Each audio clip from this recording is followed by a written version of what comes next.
Hello, everybody. Welcome to Money Law. My name's Yashasaba, and we've got a special series we're creating for you. We're going to break down into a number of videos your life through the decades. And this first video, we're going to start with your life at the age of 18 to 21.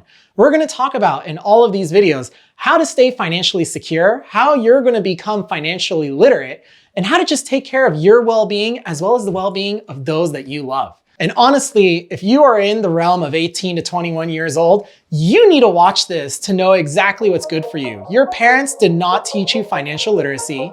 The schools that you went to did not teach you financial literacy. I'm going to teach you financial literacy and we're going to get it done right. And today is the day you take charge of your life.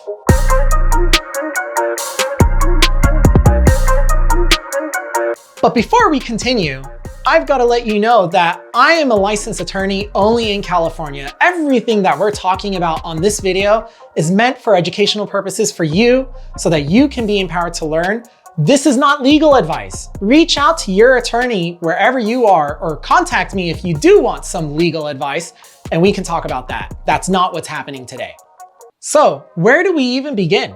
Let's start when you turn 18. 18, that's the big year for most young adults. That's when you are legally an adult in the United States. Your whole legal life changes. You might not feel this change. You're probably still in high school, probably living with mom and dad. The difference though is now mom and dad do not legally have control over you. So there's a few things you've got to put in place first, which I guarantee you, most 18-year-olds don't do this. And then all of a sudden there's a surprise for the family. The things I'm talking about are a power of attorney. You need to create a power of attorney where you give your parents the authority to tap into any of your individual assets if you want them to have that power. This is meant for emergency purposes. If all of a sudden you're in the hospital and somebody's got to pay your car bill, something that you maybe agreed with your parents you were going to pay for. I don't know any 18-year-olds that are paying their own car payments, but hey, if you're paying your car payments today, I salute you. You are already on the path to financial independence, right? The next thing you need is an advanced healthcare directive or a healthcare directive, healthcare processing. Ultimately, they're all the same. If you end up in the hospital and you're 18 years old, your parents do not have any control over the medical decisions they make for you. In fact, anyone can show up into the hospital and try to make medical decisions for you. Why is that? Because you're an adult and the law usually says that anyone interested in your well-being can make medical decisions for you. So who do you want making medical decisions for you? Is it your parents? Is it your best friend? Is it your high school coach? Any of them can make medical decisions for you. It's up to you to decide who you want that to be. Finally, you're probably at the age where you need to open a bank account of your own. Maybe while you've been in high school, you have been making money yourself. Most of the time, what I see with my clients is that parents open joint checking accounts for their younger children so you can learn how to do checking, debit card, make money, money goes into the account, you spend your money on everything, you don't save your money. That's probably not the best thing to be doing. If you're 18 years old, I know you don't have a solid income. You probably have a little bit of money here and there, allowance from parents, maybe some money from a high school job that you had. So what you really want to think about is this an opportunity to save your money? If you want to live financially strong in your 30s and 40s, and you are 18 years old or even 20 years old today, that is the best time to start saving your money for the long term. It doesn't have to be everything. Starting now at 18, every dollar you make, rule of thumb, just follow this, I guarantee you'll succeed in life. 30% goes to savings. 30% goes to investment. The final 30 to 40% will go to whatever you want to spend your money on. Now, I know this doesn't leave you with a lot of money, especially if your job only paid you $100. Well, guess what? That $30 you put into savings and said you're not going to touch it, that other $30 you went and opened a Robinhood account and you started investing in the stock market, which is not a bad idea at all. I think that's a great idea. Start learning while you're young, make mistakes now, learning how to grow your money so that when you're older and you're more established and you have home payments, rental payments, you've got children, you're married, you've got car payments, you're not making mistakes then when it's going to hurt you more and it's going to take longer to recover. So let's shift gears a little and talk about college. For those of you going into college, The very first thing you need to consider is who's paying for college. College is not free. The state might subsidize your tuition if you're going to a public school. If you're going to a private school, you're paying full tuition. And from what I've seen, tuition can range between $5,000 a semester, or maybe a little less per quarter, to $25,000 a year paying full private. Yes, it's that expensive. Can you believe it? So do you have a scholarship? Most students don't have scholarships. If you do, good for you. Keep that scholarship. But a lot of students need student loans, and this is what I want to touch on. Right now, the only person, institution, entity giving out student loans is the federal government. Why? Because college students are the most high-risk people to lend to. You can get a student loan and go get your college degree and do nothing in life and become homeless. The bank that gave you that loan, they're gonna lose money. So during the Obama era, the President Obama changed the laws where he said, okay, the federal government, we're not gonna protect the banks for student loans like we did in the past. We're gonna have all student loans come out of the federal government. And the interest rate is set in the law. It is not based on the market. So today's student loans are roughly between 4 to 6.9% interest. That is actually above market. So if you're getting student loans today, you are paying a hefty premium than how much people can get loans out from a bank today, because the interest rates are totally down, especially now during COVID. So something to think about is it's nice to get money from the government to pay for college. It's free. You don't have to pay it till you get out. So most students, they don't give a shit about it. Yes, I said that right. Most students don't care. That's a huge problem. What if you have full student loans paying your tuition at your private school or even your public school, and you have some kind of art degree or you have a communications degree? These aren't bad degrees to have. These are actually really good if you want to pursue that area of knowledge. But think about it. If you're pursuing an area of knowledge, whatever area that might be, and you are using loans to pay for that education, consider how much time it's going to take you to pay those loans back. And is your degree going to give you a career that really gives you the financial income to pay that back? I can't tell you how many art majors I've seen go into private schools, even private art schools for grad school, and they're using loans to pay for it. And they're coming out so poor that they can't even pursue art as a living. So something very serious to consider is focus on your major, especially when you're taking out student loans. If you are privileged, where either mom and dad are paying for your tuition for your undergrad, or you have a scholarship, good for you. Don't feel bad. That's great. That's your family taking care of you, or that's you doing a good job in school. And you can use that money to pursue whatever you want.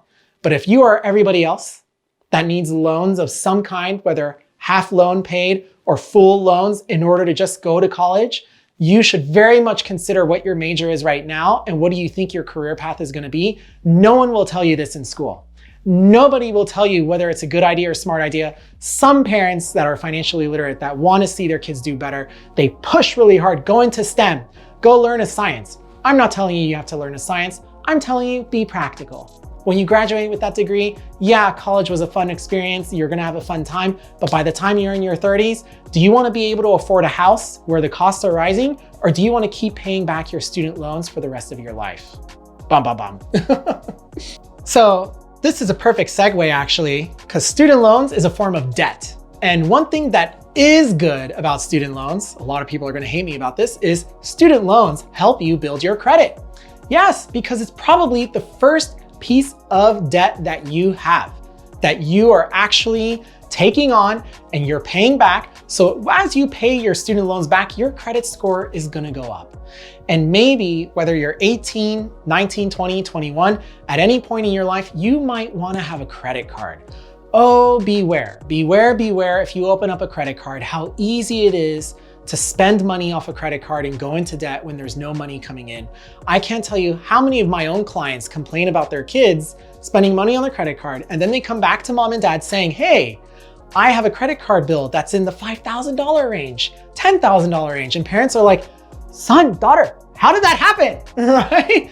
And you have no clue because you just went to Chipotle here, you went to Las Vegas over there, you went to a few movies here, and all of a sudden it ballooned and now you're in a tremendous amount of debt. And guess what?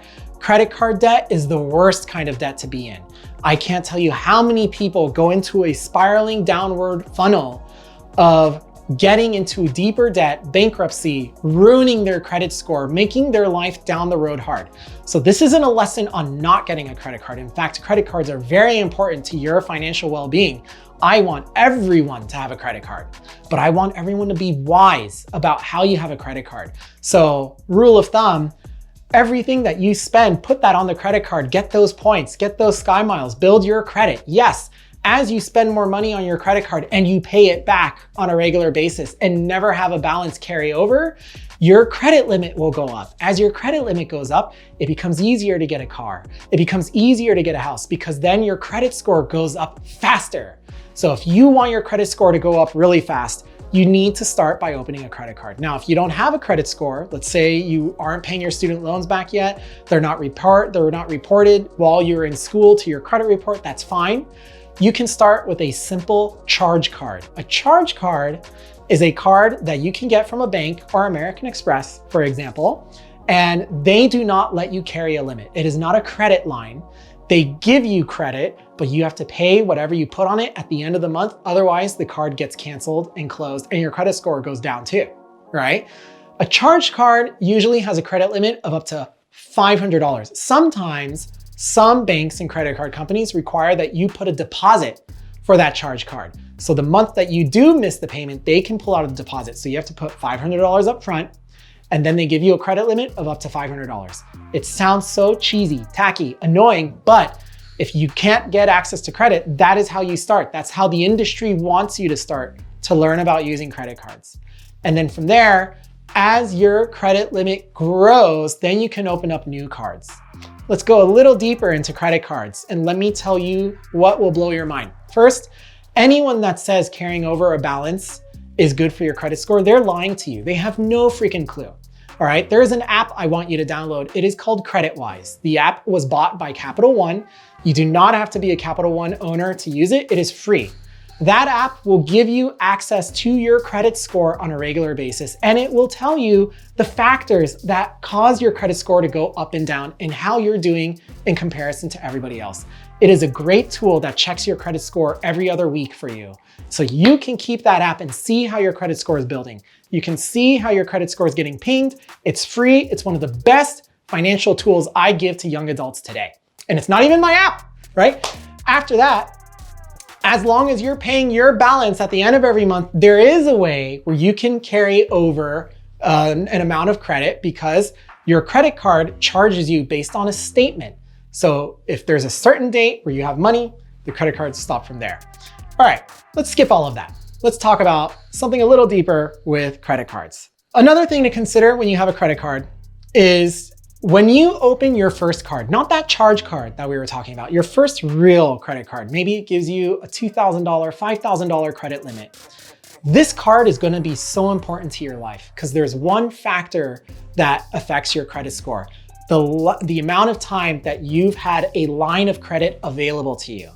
So that first card you get, you better make sure it's a card you're gonna love and never close because you never wanna close the first credit card account. You can cut it, you can get rid of it and just never use it again. Get new credit cards as you get older, as there's more opportunities, better deals. But that account with that line of credit, you want it to be open for more than 20 years because the longer you have a line of credit open that is not being abused, meaning payments are being made on time, and even if you don't use it at all, as long as it's being open for that length of time, that will improve your credit score down the road. So many people don't know about this. So many people don't realize a credit card can do that, especially the first one. But if you close that account, let's say 5 or 10 years from now, all of a sudden, your longest line of credit cuts by 10 years. You wonder why your credit score went down because you closed that first credit card that you opened. Don't do it. Just cut it and never use it again. Monitor your app, whatever credit score app you have, to make sure there's no fraud or abuse on that account, but leave it open for the rest of your life. It's that simple. Next, what happens when you turn the age 21? Well, when you're 21 years old, you're probably in college. You might be at a community college. You might not have gone to college. You still have your high school degree. And now you have a job because you've got to survive on your own and you want your independence. That's fine.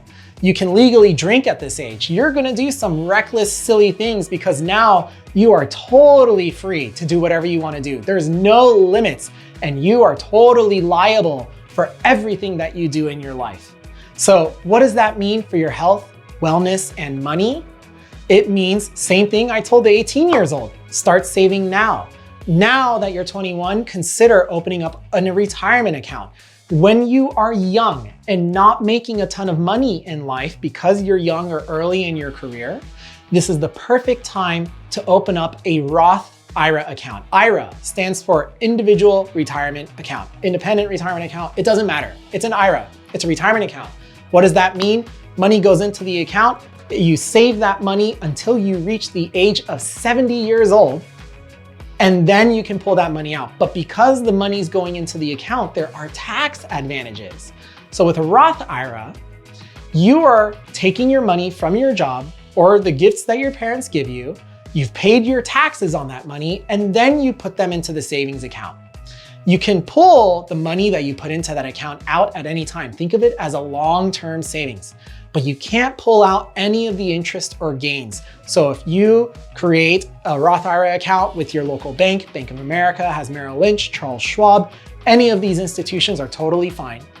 And then you try to play the stock market so you can learn, invest in those tech stocks. If you think solar is gonna do well, invest in solar.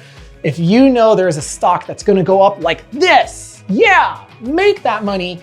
Guess what? The moment you retire, all that money you started saving in your Roth IRA account will come out tax-free. So no matter how much you pay in taxes, no matter how good your investments are, no matter how successful you are in life, that money comes to you in retirement tax-free. If something happens to you, that money can go to your loved ones tax-free. When you have a career, when you start your job, most likely you will have not a Roth IRA, you will end up having an IRA, or as your parents have, a 401k. These are both similar type of retirement accounts. 401ks are created by employers. IRAs are created by you individually with your bank. Your money goes in there pre-tax. So this is different than Roth. Roth is the key word. Don't worry about why it's called Roth. That is just how the law was made. That is the congressman, senator that helped create the law. All we know is when you have a Roth IRA, a Roth 401k, your money gets taxed before it goes in, paying through income tax. With an IRA or a 401k, your money goes in pre-tax, so it's not taxed, so you can actually save almost double. Did you know when you start making an income, if you're making between $70,000 to $100 and something thousand, you're in the pretty steady 30%, 40% income tax bracket. Add on to that your state's sales tax, add on to that your state's income tax, add on to that the car registration tax, you're paying, rule of thumb, 50% of your salary taxed. So if you can put money into these accounts pre-tax, you're saving a lot of money over time. The downside, you can't pull the money back out. It does not act like a long-term savings. A Roth IRA, you can pull the money you originally pulled in back out, you just can't pull out the gains. So that's something as a young adult you want to focus on first, maximizing your Roth and how much you can put in. It's not unlimited, it is limited. And by the time your income reaches a certain threshold, not that very high, it's about $117,000, $127,000, you can no longer put money into a Roth. This is why the time to focus on that is while you're young. So we talked about saving, we talked about retirement accounts, student loans, credit cards. There is so much more that I can talk about, but we just don't have the time. So if you have any questions related towards what your financial well-being is gonna look like at the age of 18 to 21, leave us a comment. I will make more videos for you to go deeper. But now, the next video, we're gonna talk about what happens when you turn 21 through 30. So you're 18 to 21, you are now in the training wheels of your adulthood. You are just learning to become an adult, even though you're legally an adult. You have no clue what's gonna happen next financially, right? When you are 21 through 30, that is when you really learn the hard way or the right way on how to make money for yourself. So remember, my name's Yasha Saba. This is Money Law. If you like what you're seeing, subscribe to us on YouTube. You can always follow me on LinkedIn as well, where I post more topics up there. And remember, is it your money or theirs?